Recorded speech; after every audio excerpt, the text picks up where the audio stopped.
La commission mixte paritaire, cet organe de liaison entre le Sénat et l'Assemblée nationale, vient de rendre son verdict.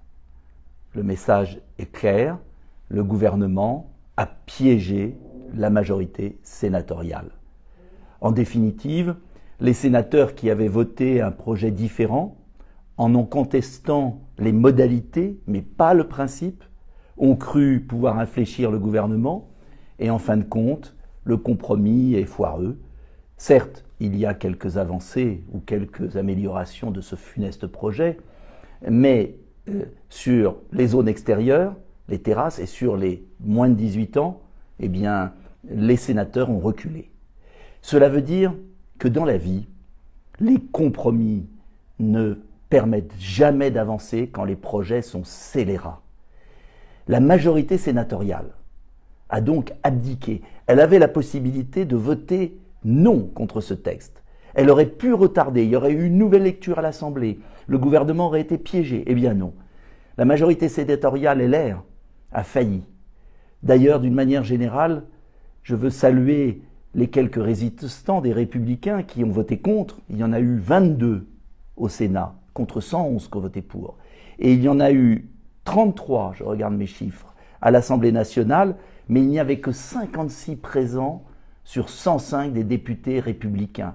Le président du parti, Christian Jacob, était absent. Le parti Les Républicains est désormais dans la majorité. On ne peut plus dire que les Républicains sont contre ce gouvernement. L'alliance En Marche républicain est vraiment en marche, c'est le cas de le dire. Alors il y a, attention, beaucoup de républicains, cadres, militants, députés, sénateurs qui sont effarés de ce que viennent de faire les républicains.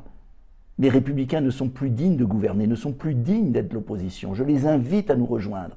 Je les invite à reconstruire une force politique forte, efficace, car sur cette affaire du pass sanitaire, ils ont été absolument lamentables.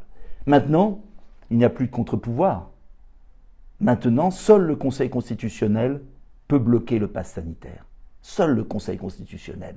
Si le Conseil constitutionnel est cohérent avec sa jurisprudence, il doit annuler le pass sanitaire.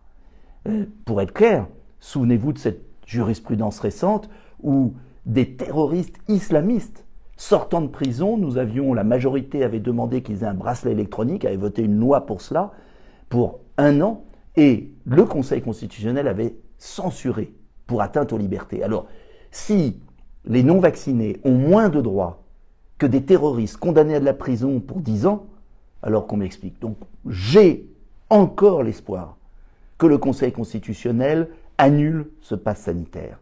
Ce sera le dernier contre-pouvoir avant la rue. Maintenant, nous nous sommes battus comme des lions. Je veux remercier toutes celles et tous ceux sur les réseaux sociaux, dans les manifestations qui nous ont aidés. Les Français, maintenant, savent ce qui les attend.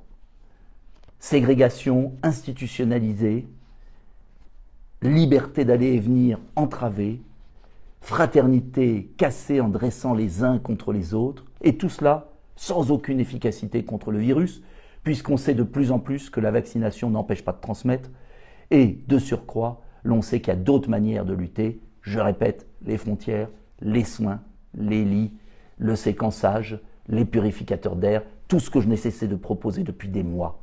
Mais cette atteinte à nos valeurs les plus fondamentales permettra, j'en suis certain, le réveil des Français. Alors, nous sommes éveillés, nous sommes réveillés et nous nous battrons jusqu'au bout pour nos libertés. Je compte sur vous. Aidez-nous. Aidez tous ceux qui luttent, quels qu'ils soient. Aidez-nous. Merci.